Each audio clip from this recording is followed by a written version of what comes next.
I guess the biggest question for me is like I just have a hard time.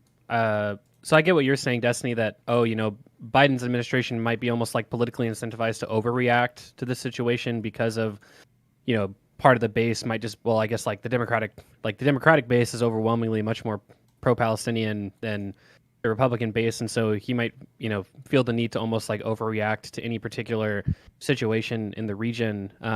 But I don't know. I mean, it seems like there's just a lot of reporting that I've read that is like the Biden administration really not like really upset with basically how Netanyahu is conducting this war in like several different aspects. And obviously the frustrating part from everyone's perspective is that we don't have access to all these intelligence reports and like on the ground sort of depth of information. I mean, and it is frustrating, right? Like we don't want innocent Palestinians dying. Like it looks bad for everybody and it is frustrating. But like the most disgusting thing about this entire conflict, in my opinion, is all of the pressure, every single part of this pressure is exclusively aimed at Israel. And that is unbelievably evil to me. Hamas has a population. They are the administrators to the region. Why haven't they worked with Israel to create a safe zone for anything? Why haven't they worked to establish any humanitarian aid corridors? Why are they engaging in attacks from places that are supposed to be safe areas? Why are they telling people not to leave their homes? Like Hamas has not only failed, but have actively hampered in every single part of this humanitarian process. I don't know if, and maybe there is, maybe you have a historical example. I don't know if there is a single example of a war being conducted where the party that's responding to a massive attack also has to do 100% of the work to take care of the enemy civilian population while being blamed for 100% of every single bad thing that happens. Is there a history of this? Is there a history of any warfare like this ever happening in the history of the planet, or at least in the last 100 years? I mean, I think in terms of the reporting, of course not. I mean, obviously the Israel-Palestine issue gets a very like incredibly disproportionate amount of reporting and like international attention. I mean, even if we just think about like Muslims who are oppressed worldwide, I mean, you can make a case that like Muslims in Myanmar, or Muslims in the Xinjiang region, there's like a much more like aggregately bad thing happening there. But obviously, for whatever reason, the Israel-Palestine conflict gets a lot more attention. But I don't know. I think that a lot of it could just come down to how we would view the responsibility of like a terrorist group versus the responsibility of a state. Like, well, it's not a terrorist. Wait, hold on. It's not a terrorist group. They are the administrators of the region. It's the Gazan Health Ministry is ran by Hamas. Yeah. All of the administrators in the region are by, I don't even know how to say de facto. It's de jure. They are by letter of law. It is their industries. They run it. It's their money. They control everything inside. They're the administrators to the region.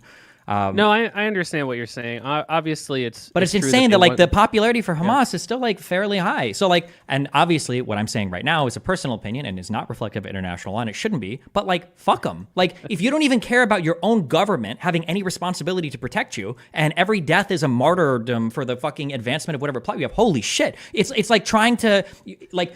It feels like getting aid to Palestinians in the Gaza Strip is like trying to feed a crazy schizophrenic person who's violent and trying to kill themselves in a straitjacket, all at the same and you at the same time. Like it's an unbelievably difficult thing to do, and the international pressure the entire time is calling you a retard every time the guy breaks out of his straitjacket and stabs you or himself. I don't know. I mean, unfortunately, I've always been very sympathetic to like Palestinians in that region, just because, at least from my reading of like much of the history of many different regions in the world, is that number one, like state propaganda is a very powerful tool, right? So like, for instance, when like 60-70% of Russians say that they approve of like the Russian-Ukraine war, they approve of Vladimir Putin's leadership, a lot of that has to do with like the control of state media and just like general effectiveness of state propaganda. I understand what you're saying. My issue isn't what Palestinians tell themselves, though. The issue is the international support for the Palestinian cause is unending.